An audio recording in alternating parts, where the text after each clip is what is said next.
things can change in a second. And the emotions of getting to good races and them going well are like nothing you've ever had. Animals give people something different. I'm not saying it's better or worse, but it's different to an engine or a football team. With horses, although you can have the best horse, it doesn't guarantee you're going to win the race. Okay, welcome back to Immortal Capital. My guest today is Will Douglas, an international bloodstock agent with over 15 years at the top tier of thoroughbred racing, responsible for identifying and acquiring elite horses across Europe, the Middle East, and Asia. Today, we examine how elite assets are built, valued, and sustained over time. Hi, Will. Did you bring an object with you today to start the discussion? I did. Hello. I've actually brought two. I hope that's okay. Neither are overly exciting. The first is I have a sort of like a leather wallet type thing, which has a little fits into my suit jacket or my pocket, and it has a little pad. So I always carry a pen, and I always carry this. And actually, I write all sorts of stuff on this. I take it everywhere with me. I kind of when I've got sort of sales or transactions going on, I start the whole kind of idea on this. I've actually got one on there at the moment, and I just find it absolutely invaluable. I always have business cards in it, and it's just been with me everywhere I go, and it's incredibly. I actually like to write things down rather than kind of type or send a message or a reminder on my phone. Very much like kind of old school writing, and then I find it sticks in my brain much better. And the other, which is also slightly dull, is a paperweight, but it's a kind of glass with bubbles. It was my father's. He had it for about, I don't know, however long I remember as a child, he had it on his desk at his company, and he gave it to me, and he was pretty successful. And it's just something that's probably stuck with me, and probably seen a few interesting things in its time. So yeah, it's always been there. That's interesting. I guess the leather folio is like where all your alpha ideas and all your brainstorming and value creation is done, I suppose. Yeah, I write down anything on it, and especially when you're sort of trying to work on a kind of transactional buying or selling a horse, or you just write down a few quick notes. And as I say, I find writing much easier than sort of typing. Just seems to fly over my head, whereas writing much sticks into my brain much better. And when you showed it to me, I said maybe because you work around horses, like sometimes there's mud, sometimes it's raining, so like writing six than a phone or stuff like that, or it has nothing to do with that. It just kind of fits. It fits in a jean pocket. It fits in a suit pocket. So it's probably more that. But they're trying to actually get at the sales now, where you go all over the world, where the horse auctions are moving more and more to iPads. There's an application, and it's actually really good. And it obviously makes it a lot easier to work through. But I'm still slightly sticking to the paper style catalogs. But the change is coming. I think I'll have to move over sooner rather than later. Okay, let's talk about horses. What led you to horses? Why did you want to start to work in this business? What's your horse story? I grew up sort of in rural England, and horses were kind of in and around our childhood. Not hugely, but they were there, and we I had brothers. We all learned to ride, and it just sort of it wasn't something I was mad keen on. I then got to a stage where I wasn't loving education, sort of early teens, and horses really started to become much more prominent in my life. I became hooked on horse racing, and I sort of followed that really, rather than sort of university or something more more like a professional role. And yeah, I just loved. I guess it's a sort of bug, isn't it? Animals do something slightly different, or it's a passion, and that is It's not like where you get a passion for wine, where that develops from sort of the age where you can drink alcohol. Horses are there. You have ponies. You grow up with friends. You play, nights or whatever it is on your ponies and fields. So I think it just kind of all stems from very early childhood. Yeah, but how do you switch from doing something for joy to doing something for business? How I and think plus you in horses, start, it's not yeah, I like think you start with it being a passion.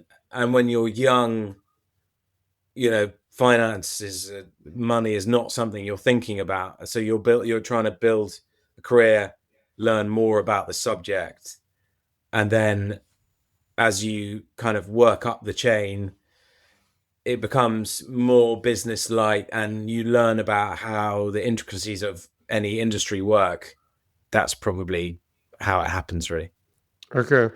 When preparing this interview, so I learned the term bloodstock agent. So why is it bloodstock, and how is it defined as bloodstock? Like you just see them as DNA basically, or or No, what? so yeah, it's a slightly strange wording. We don't really look into DNA, although we would spend a lot of time looking at what we call a horse's pedigree. So that is its father, mother, and then it has its kind of mother's side. What really matters with obviously stallion, which is the father of any horse, matters hugely, but the mother's side of the family matters much more than the father's in terms of bloodstock.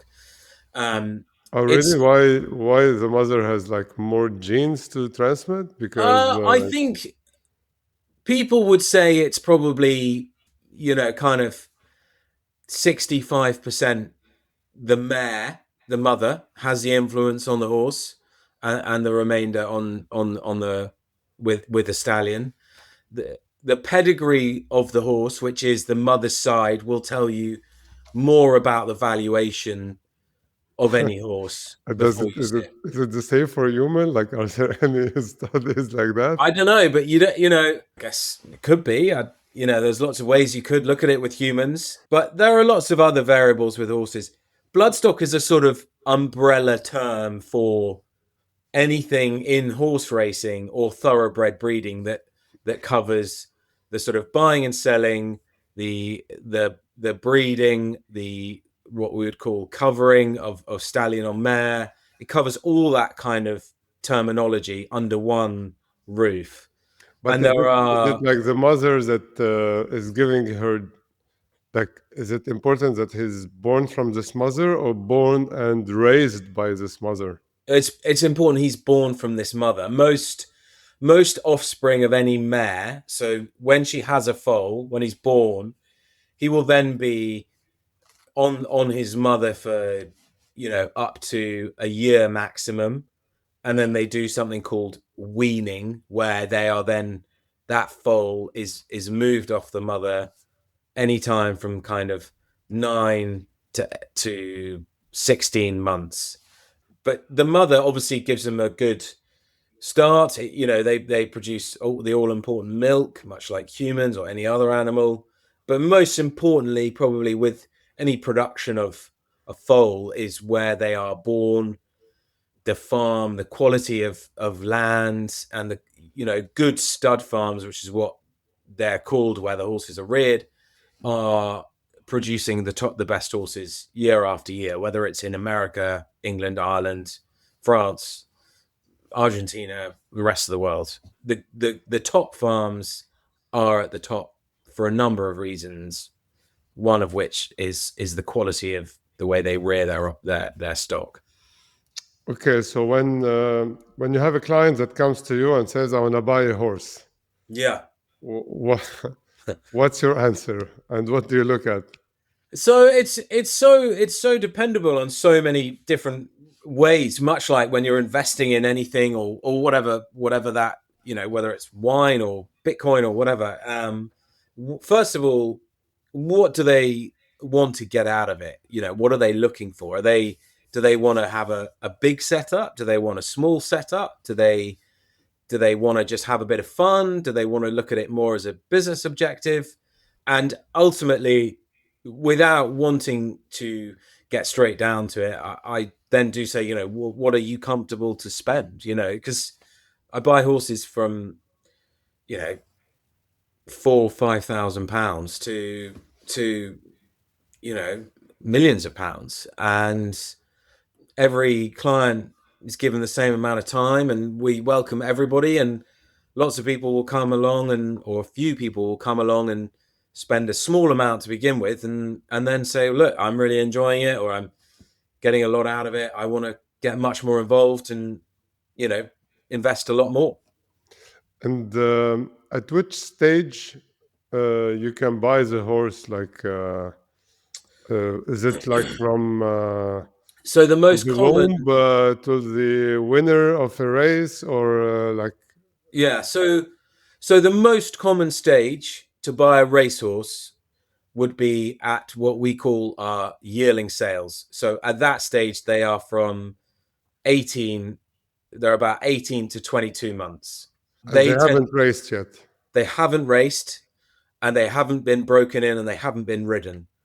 And they Okay. take place in Europe and America from sort of late July, when they are one. So all horses have a birthday on the 1st of January, and the breeding season is 1st of January to sort of 1st of May of any What do you year. mean have a birthday on 1st of January? So all horses turn a year older on the 1st of January in the northern hemisphere. So basically, you time it, or Yeah, so individually, the horses have their birthday, say, much like us, 17th of February 2026 or whatever. yeah. But for kind of the racing and the jurisdiction side of it, all horses' birthdays are on the 1st of January of each year. Okay. Okay. So within that, then there's variables of their birthday, but the breeding season would run from 1st of January to in or around 1st of May, 1st of June of each year. Mhm. Um, and obviously, we have the yearling sales. So all horses at the yearling sales will be 1.5, 1 3/4. And then you have 2-year-old racing, which would be all horses are two, so they were two that year on the 1st of January, although their individual birthdays might differ, Mm. much like under 18s or under 16s or under Yeah, 21s in I see. football, rugby, tennis, whatever it is. And so this represent what percentage of the transacted volume? These 1 year and 2 year. So the yearling sales is probably 80% of that year's crop are sold as yearlings. Oh, Uh, okay. Possibly a bit less, 75. The only reason they wouldn't be sold as yearlings would be if they are owner breeders, so i.e. people that are breeding to race, so they're keeping them to race for themselves, or they were sold at another stage, i.e. as a foal. So foals are sold. That's a much smaller market. That's probably in No, Europe. but I mean, what is the percentage of this volume compared to the total volume of transactions in all Oh, horses, all kind of ages? probably 40% of the market. Okay, and I then wouldn't you have the have exact data, but it's probably about 40% of the market. okay, and these like are unknown outcomes, like investing in a startup, right? Like Yeah, very much so. Very, very much like like investing in a startup. They obviously can make huge amounts of money yearlings. I think the most expensive yearling last year sold in Europe was about 3.6 million pounds. and how much was he bought? He made 3.6 million pounds. Ah, he made the profit. Okay, Yeah. That was his sale price. He was okay, but what was his acquisition price? he was by Frankel. So he cost £350,000 nomination. So his production cost, having not been sold before, his production cost was about £425,000. Okay, I So they see. made about So 3.1 million pounds all in, give or take. Okay. So at the beginning, in the startup phase, I suppose you're only data analyzing. So like, who's his mother? So exactly, you look at the pedigree, so mother, father, and the rest of the mother's family, and then very much all these horses are brought to auction, which is a process where all the horses are shipped into a sales grounds, such as Tattersalls or Goffs in or Arcana or Ocala in America. Mhm. So all the agents, owners, prospective purchasers can inspect the horses over a sort of 4 to 5 day window. So we would look at them walking up and down, side on, stood up, study the horses as best we This can. part is a lot of experience, I suppose. Like, That part is really experience. because the other, like anybody can do it in the sense that you need to see the pedigree of the mother. That's like Yeah. data analysis. And anybody can turn up to a horse auction. There's no reason why you can't. You can go and look at any amount of horses. The best way to learn is by being at these auctions and inspecting horses and following what they do, and you can then build a Yeah, but if I picture in see your a mind. horse walking, Mm. I wouldn't even realize if his walk is a promising walk or a Yeah. handicapped horse. That's where you need like somebody like you who has a lot of experience looking at horses. Yes, exactly. Yeah. Oh, I mean, you use an agent, consultant, trainer, to help you or do the work for you. okay. But anybody can go to a horse auction. There's no reason why nobody can go. And I would look at horses. I'd try and look at every horse in an auction, and then I'd want to re-look at the ones I really liked, having looked at everything, and then you Mm. kind of build a picture of the individuals in your mind. Okay. There's another thing about horses that I mean, from an external view, because you're mixing passion with Yeah, money. Okay, you tend to increase the value of something when you add passion to it. It's like you're buying a luxurious item. There's yeah. emotions that comes with it, and you have It's a like rarity value. Yeah, it's a it is. rarity value. So doesn't it make it a bad investment, but a good in terms of money, but in terms of emotional attachment, you win, but not in terms of how much return on investment. You cannot consider it as a good return on investment, like you'll be investing in real estate or in much more functional assets. I think when you can look at it in a few different ways with racing. It's not as clear cut as property or standard investing. You can look at it as it's just a passion project and it's something you want to enjoy and you want to spend your money on, and the return is kind of irrelevant, but what you get out of it is everything to you. The passion is what you have. You can also look at it that you want it to make money or certainly cover its costs, so that you obviously make an initial investment, but after that it becomes self-funding. And there are ways of doing that. And you look at, say, the great studs in Ireland, you look at Coolmore, or you look at Tally Ho stud or Yeomanstown, and they've obviously started from a very small amount investment, and they've built up stallions, which is a hugely can be a hugely profitable side of the business.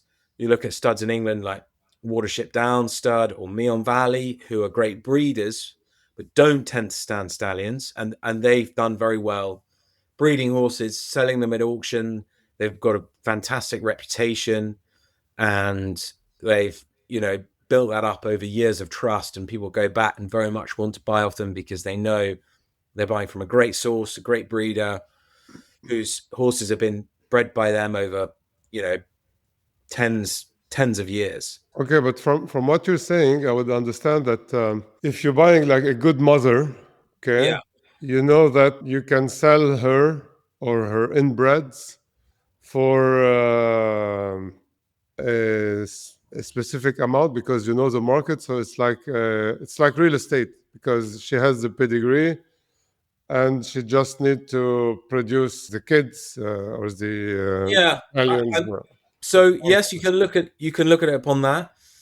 The one problem you can't control with horses is that they are a living animal, and so like anything, things can go wrong from the pregnancy of the mare to the production of the foal.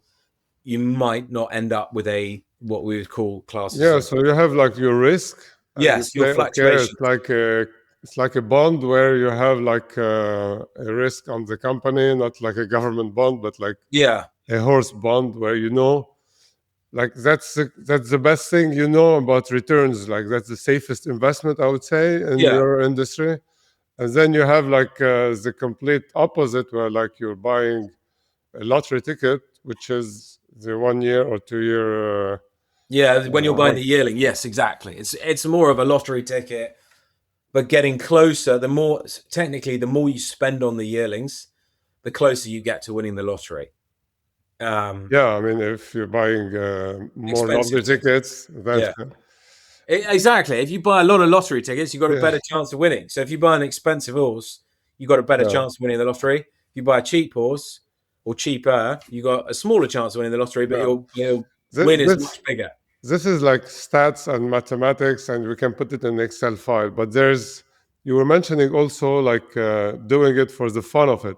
Yeah. So, so what's the pleasure, and what kind of emotions do you see your customers when they build a racing squad, or how do you call it? I think it gives people pleasure. Nothing is quite like racing. You've got a half a ton animal going at 35 to 40 miles an hour, making a hole in the wind with a jockey on top, with so many different things that can happen in a race. They can be at the front, they can be at the back, they can come through the middle of the pack, they can come down the rail. Things can change in 10 seconds, in a second. And the emotions of, getting to good races and them going well are like nothing you've ever had. Last year, I had a client who set up a syndicate. So he bought a horse. He gave us a budget. It was one of his first ever horses he bought, and he set up a syndicate. And it was more a kind of we're seeing a lot of micro shares now, where you can buy sort of 0.5% of a horse, and so that's what he did. Basically, a micro share syndicate. She was called She's Perfect, and she went to the French 1000 Guineas, which is a classic race in Longchamp. Great history behind it. It's called the Pouliche, uh, and she did win the race by about that much. By about that much, I think. And she was subsequently she lost it in the stewards room, but we had sort of 15 minutes there where we thought she'd won, and the kind of emotion that grown men were crying, people were screaming. Yeah, it was a great moment. Well, it Okay, it's was like owning a football team, or a like winning the Formula One Champions League final. racing team.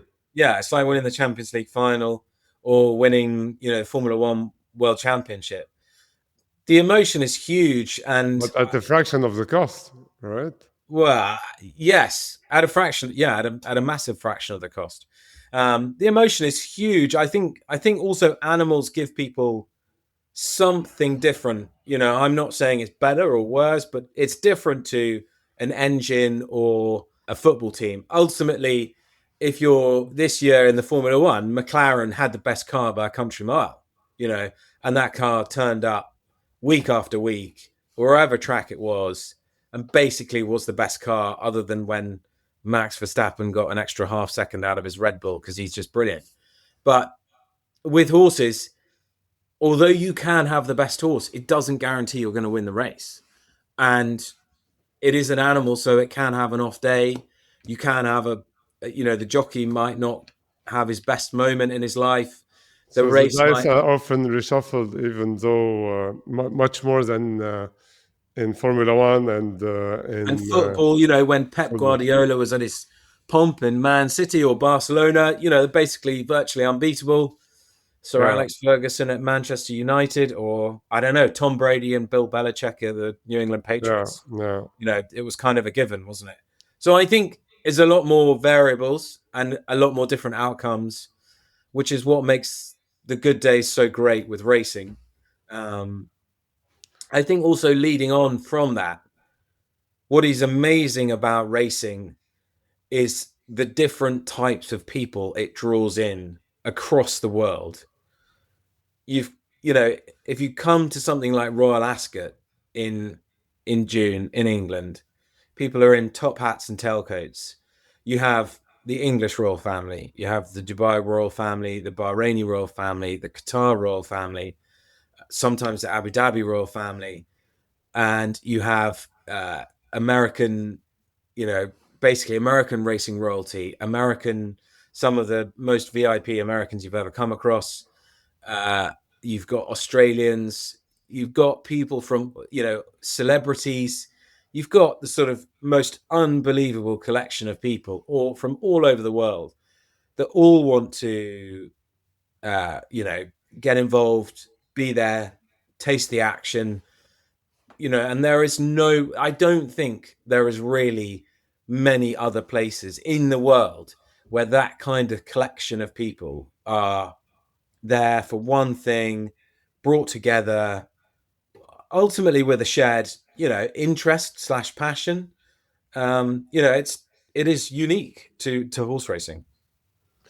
Wow, you you sold me the idea of starting a horse racing activity. So, if I want to start investing and participate in this industry, Yeah. um, what are the mistakes I need to avoid? Like, what have you seen? Like the biggest mistakes from newbies?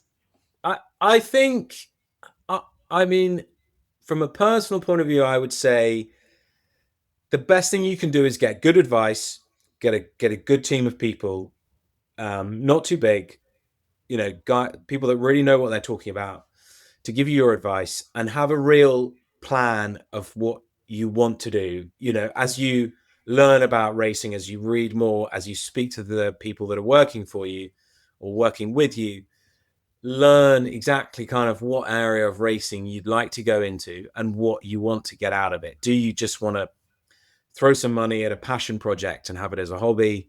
Do you want to give it a bit of an investment and really try and make it pay its way a little bit?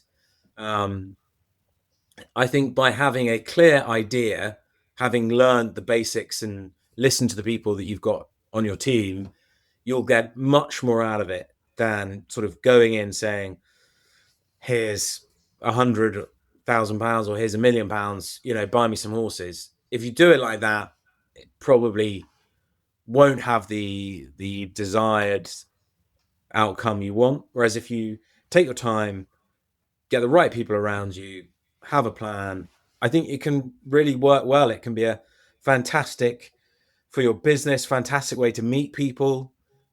It's also a great thing to ask people to. Not only have we got Royal Ascot in the UK, we've got things like you've got Saratoga in America, which is just up from New York. You've got Goodwood in England, which is one of the finest privately owned estates and racecourses, which is great fun. It's got a much more kind of summery vibe, relaxed. You've got Deauville in France, which is a 2 hours from Paris. It's got an airport. It's a you know, summer town. So many great places to hang out, great ways to go racing, different ways of doing it, that becomes so fun. You know. Okay, and so what kind of budget are we talking about? Let's start with the first league of horse Yeah, collectors, or to have like what kind of money are we talking about, and what is the starting level at up to the top levels? I think any investment is good. I think if you really want to get to the top league, that in Europe, that would take significant investment over a number of years.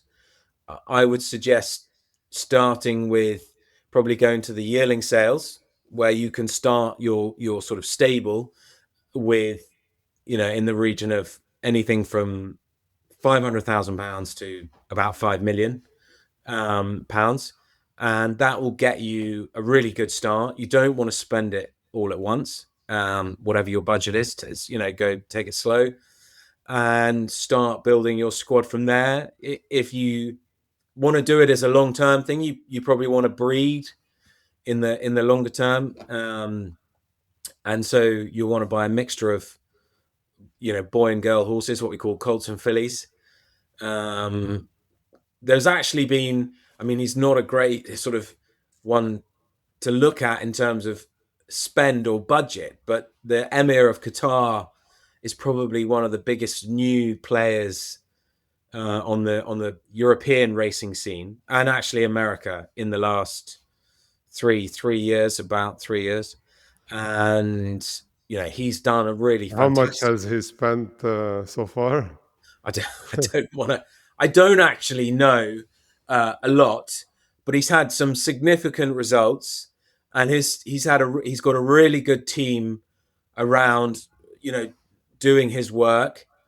Obviously, they've got a significant checkbook, but they've done it in a really structured, But well thought when you out say a way. team, is it like a Formula One team? Like you have one specialist of each? Yeah, kind to be honest, not totally dissimilar. He's basically got a team principal, and then he's got sort of two or three people right directly under the team principal that are doing the sort of buying, selling, day to day management, and then below that they've got a load of sort of analyst, engineers type people also working. So yeah, it's not dissimilar.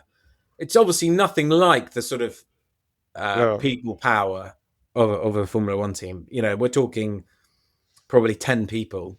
And you also Um, have like the whole team that is taking care of the horses, no?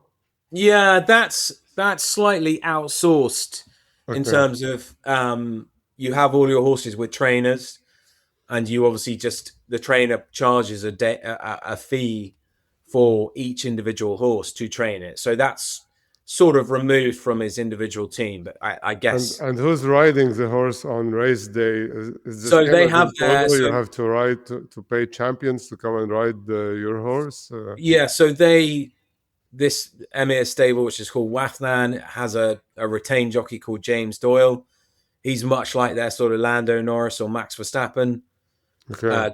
Godolphin, which is So they are like jockey auctions at the same time. there are no jockey Not auctions. auctions in terms of like bidding, but in terms of like transfers and like There are in sort of there is football. yeah, there isn't really a transfer market for them, but they are on contracts retained, what we call retained by the owner. Okay. So they would have a contract where they they must ride for that owner's horse, anywhere in the world, um, throughout the year. Obviously, they are allowed to ride for other people when they're not committed to their contracted owner.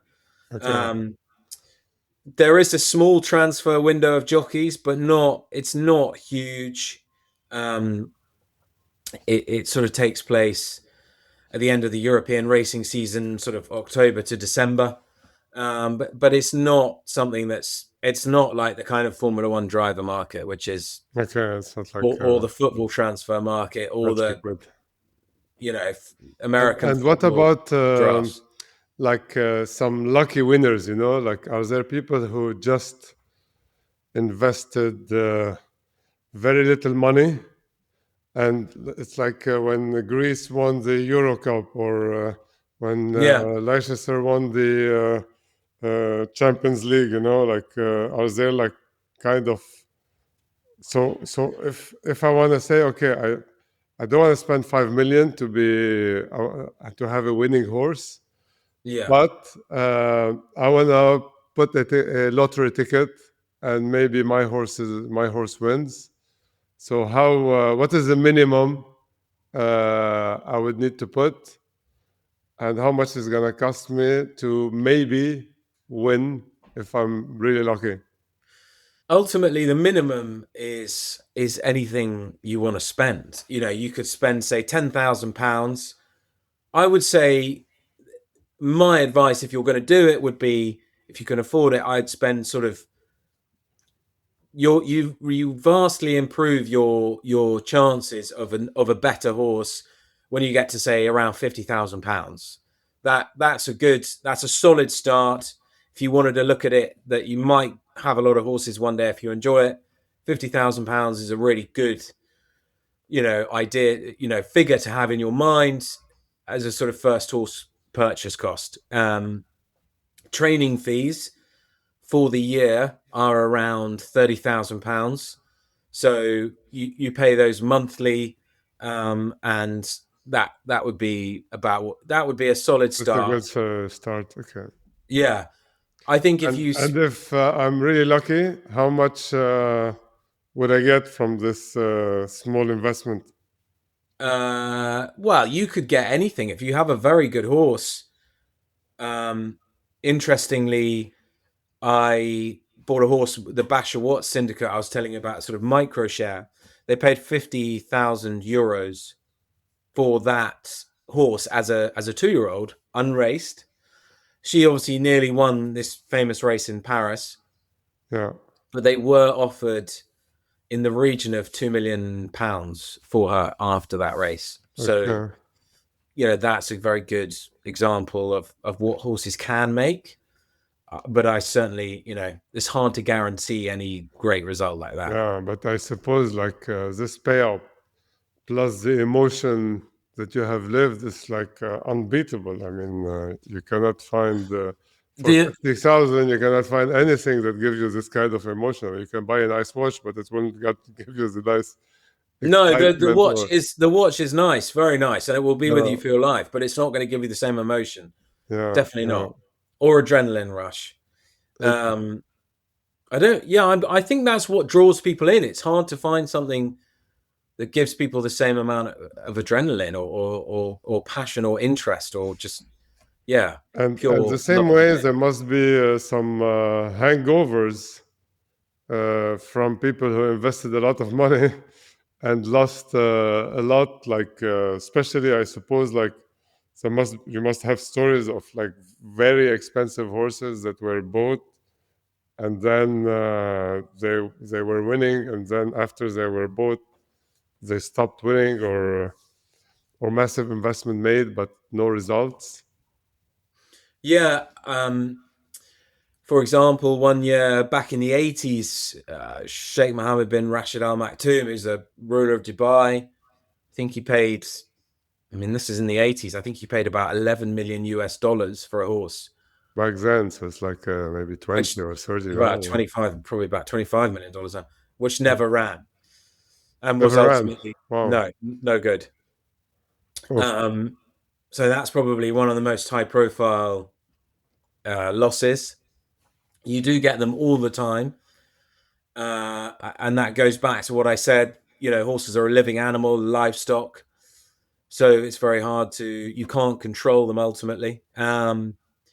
But yeah, it is playing the lottery. But I think if you are in it in a good way, as I said, having a plan and trying to build a stable slowly, if you do it in the right way, I think you will. The good horses will always come through. But I think that's why it's good if you're building a stable to buy a sort of cross section of horses where you know you will have your expensive mistakes or horses that haven't worked out, but you'll also have horses that are slightly less or middle market that will surprise you and do things you didn't expect. Okay. Um, so it's kind of building a cross section, I think, through of horses through your stable. Okay. Perhaps the last question for you, I would say, um, is the fluctuations of the market. Like, is there like, do you see cycles where there's a lot of hype, and then a lot like how does this industry or the value of the horses in general fluctuate for the same specificities and the same typology? Although each horse is different, but you must have like some trends in the market. And where are we now in terms of trend? Like, is it a good time to buy? Is it overpriced? How does it look? So the top market has remained remarkably. The top of the market has remained remarkably strong all the way through. Certainly the last 20 years. I think it peaked probably end of 2024 when it was the strongest I've ever seen it. I think many people had ever seen it. However, I would go back and use a sort of wider view on the top of the market, in that when you look at the top of the wine market or the property market, or boats and planes, you're dealing with a really exclusive set of people. So they're not that I personally don't know, but I don't think they tend to be affected by the wider world. Their wealth is so superior that they can sort of carry on. The middle market at the moment in Europe is probably down slightly. There's definitely a bit of change there. And middle market, I would call sort of 50,000 to sort of 250,000.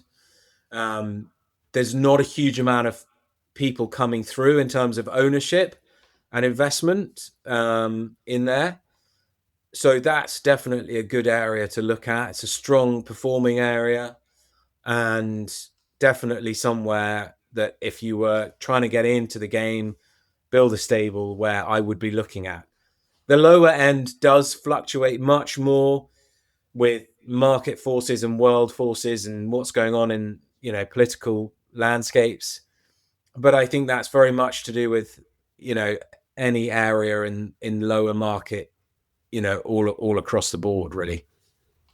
Okay. Well, I think it's a wrap. Unfortunately, we're Out of time. close to the finish. Thank you a lot, Will, for sharing your time, your insight, and your stories with us today.